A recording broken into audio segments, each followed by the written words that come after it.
welcome to my channel. Today I'll be discussing my favourite book in card magic, Drawing Room Deceptions by Guy Hollingworth. I'll be discussing some history of the author, I'll be talking about the contents of the book, as well as performing my favourite trick from it. So without further ado, let's get straight into it. So a bit of history behind the author.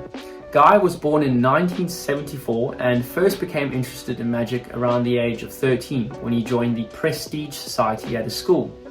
He had a few role models growing up, such as Ricky Jay and Channing Pollock, who are both masters of their craft. And one of the first major projects that he released to the magic community was his famous London collection, which was produced in 1996. This is where Guy walks around London at the early hours of the morning and performs some of his original material.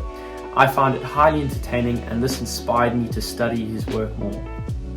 So moving into the specifics of the book, it was first published in 1999 and has 311 pages. It has 6 chapters plus a prologue and an epilogue. Another amazing thing about this book is that Guy did all the illustrations himself. Now you'll notice that the book is dedicated to someone named Chumley. This was his childhood dog, and funny enough, he includes a portrait of Chumley in one of his illustrations. So I'd like to chat briefly about the chapters of the book and what you'll receive within them. Chapter 1, you'll find effects that concern cards that turn over, change place, separate in color, as well as other amusing feats.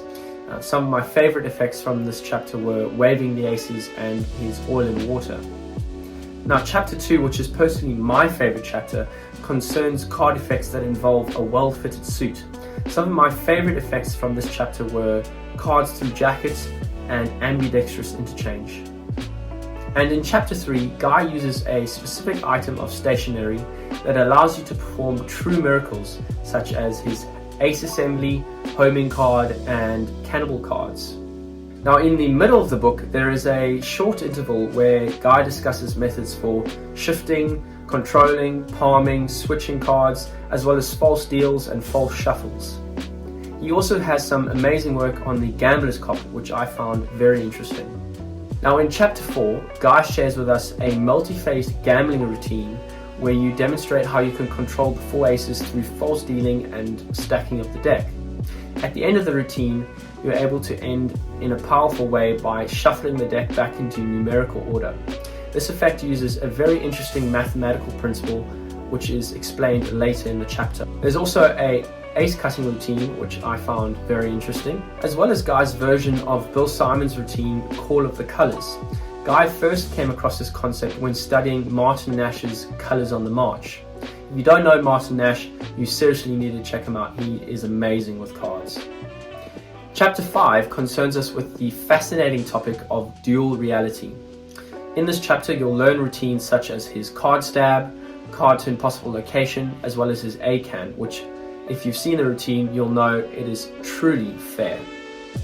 Now chapter 6 contains an assortment of effects such as his cards under box, his triumph, as well as Cassandra Quandary, which is an impossible card to envelope routine. Now moving on to the final section of the book, the epilogue, this probably contains Guy's most famous effect, the Reformation, which is a piece-by-piece restoration of a playing card. This is a routine that I'm currently practicing and performing. It's certainly not one of the easiest tricks out there, but trust me when I say this, it is worth all the practice, because when you're able to master the techniques, you can give your audience a true piece of magic. So next, I'd like to show you a performance of my favorite routine from the book.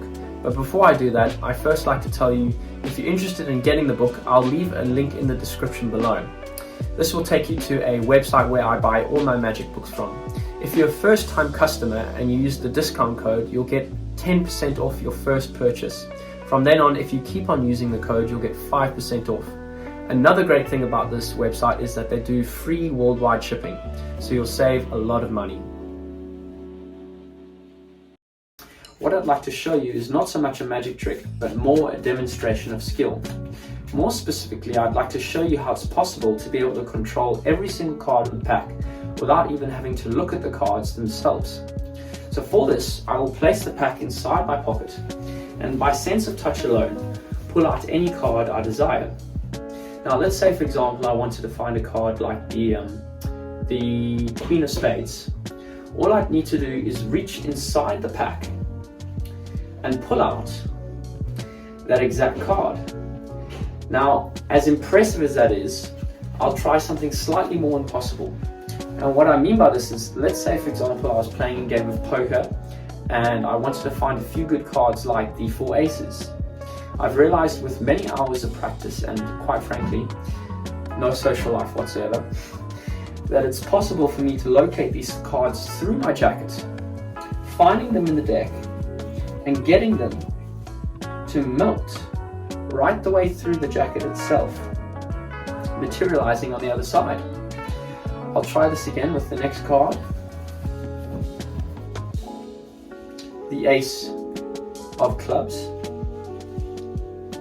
Once more, I'll reach into my pocket, getting that third ace, the Ace of Hearts, to melt. Excuse me, that's definitely not the Ace of Hearts. Let me just place that back in the pack. Let me try the Ace of Hearts again. See if we can get it to melt through. Yes, the Ace of Hearts. So that's 3 aces down and 1 to go. The Ace of Spades, which I must say is always the hardest ace to find, as it's the last one in the pack. So instead, to make things easier for myself, why don't I just pull the entire deck through my jacket, leaving 1 card inside my pocket. That card being, of course, the final ace, the Ace of Spades. So, I hope you enjoyed that performance of my favorite routine. I've been working on it for just over 2 years now. And just a reminder, if you're interested in buying the book, I'll leave the link in the description below. Make sure you use the link and get the discount, get the free worldwide shipping. But other than that, I hope you enjoy the rest of your day and that you've enjoyed my discussion of my favorite book in card magic, Drawing Room Deceptions by Guy Hollingworth.